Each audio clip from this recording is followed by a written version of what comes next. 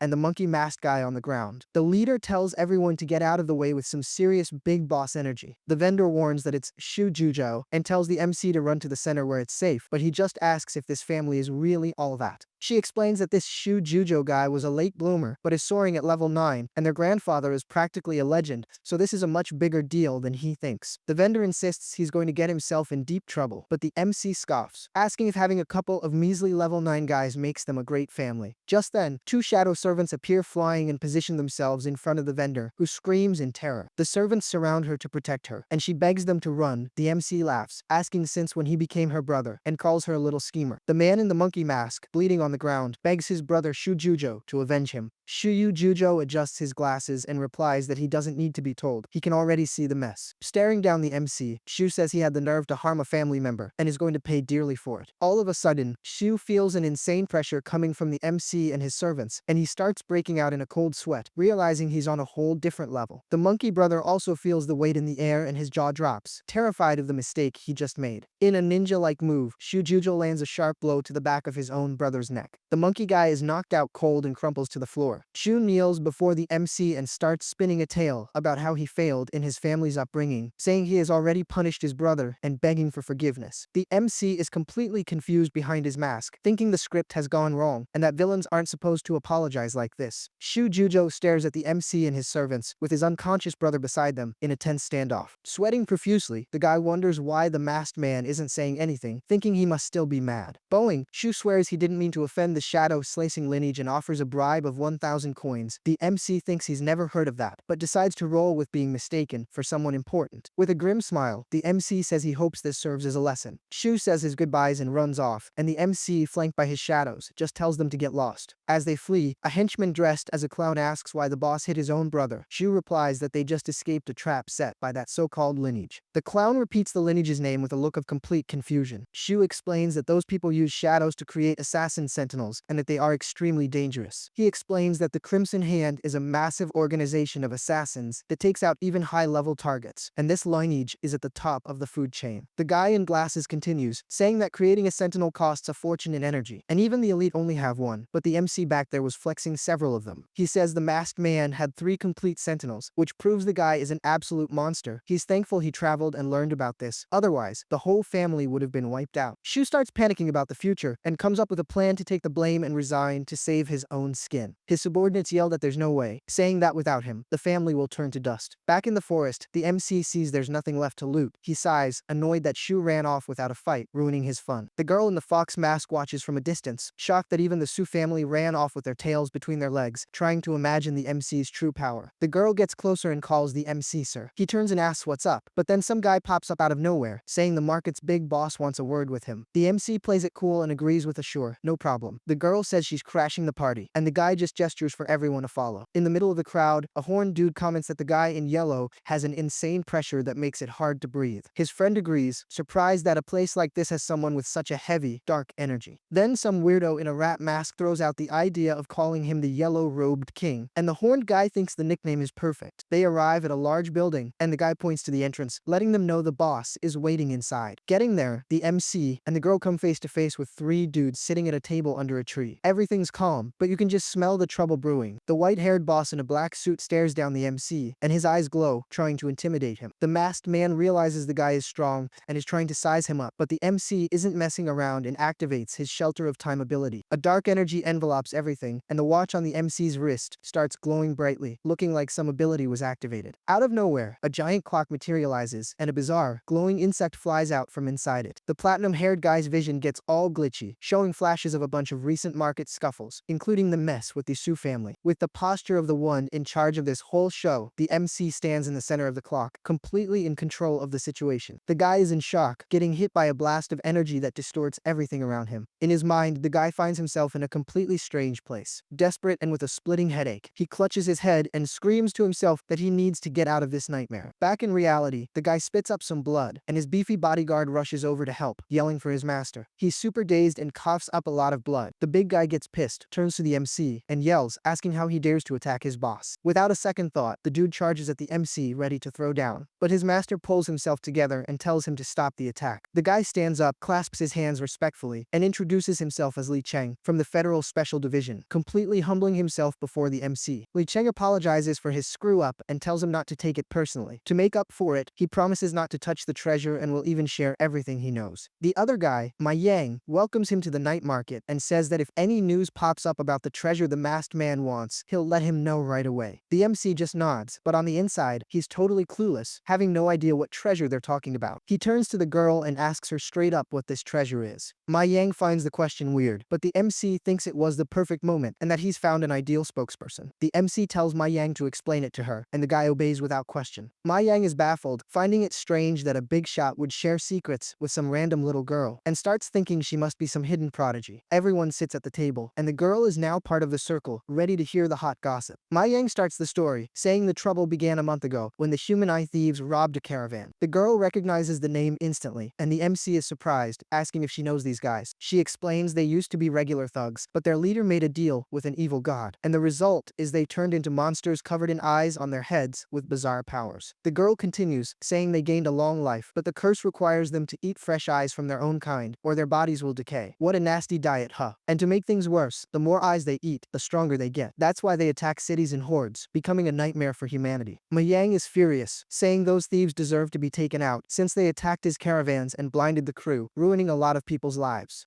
Cheng agrees they need to be dealt with, but then he drops the bombshell. Among the stolen items, there was a dragon egg. The MC nearly falls out of his chair, thinking that a dragon egg is something out of this world and must be worth an insane fortune. The MMC asks how they got it without getting turned into dragon BBQ, and the guy remarks that stealing an egg like that is just asking to be hunted mowed down by an army of giant lizards.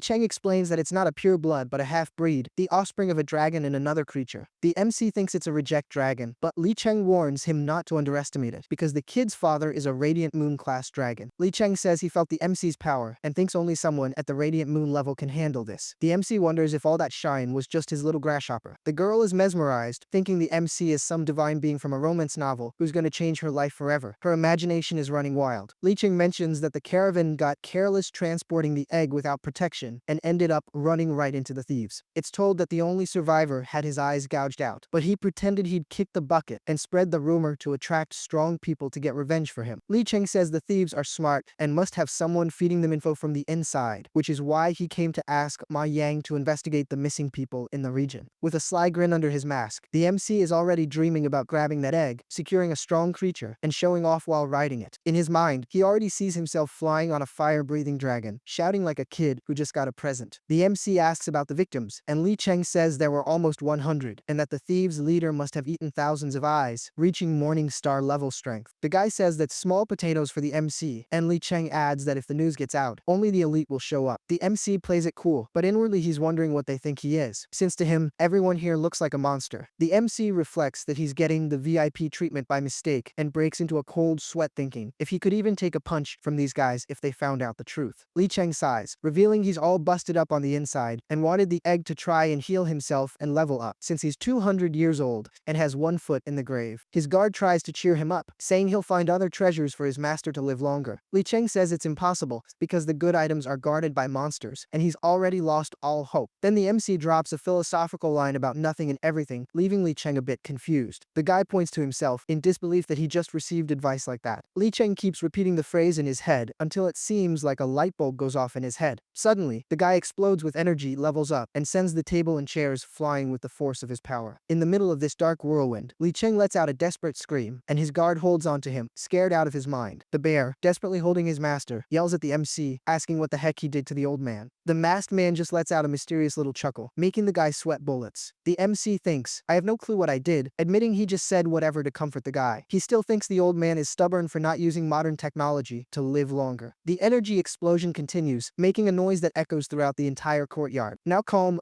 Cheng smiles, understanding the cycle of life and achieving a so-called spiritual enlightenment. The girl gets excited, thinking she got enlightened too. The MC is outraged, thinking he read the whole book and got nothing, while this guy reads one sentence and becomes a saint. Outside, the crowd feels the tremor and thinks some treasure is being born. Some dude starts recording with his phone, all happy, saying he's gonna shove this in his enemies' faces. Back at the table, peace reigns. Cheng is glowing like a brand new light bulb, and the guard serves tea as if nothing happened. We see a close-up of Cheng's golden eyes, now with a stunning clarity. The guard smiles at his boss, seeing that he's brand new and stronger than before. The servant throws himself on the ground and kowtows to the MC, begging for forgiveness for being so blind and saying he'll accept any punishment. Sitting there totally calm, the MC just says that's enough, no big deal. Cheng gets up and praises the MC, saying his ability is boundless for having noticed his problems so quickly. The guy thanks him, saying that without that tip, he'd have been a goner. The MC just thinks he doesn't understand any of this cultivator talk. Playing it down, the MC says it was no big deal, just a silly tip.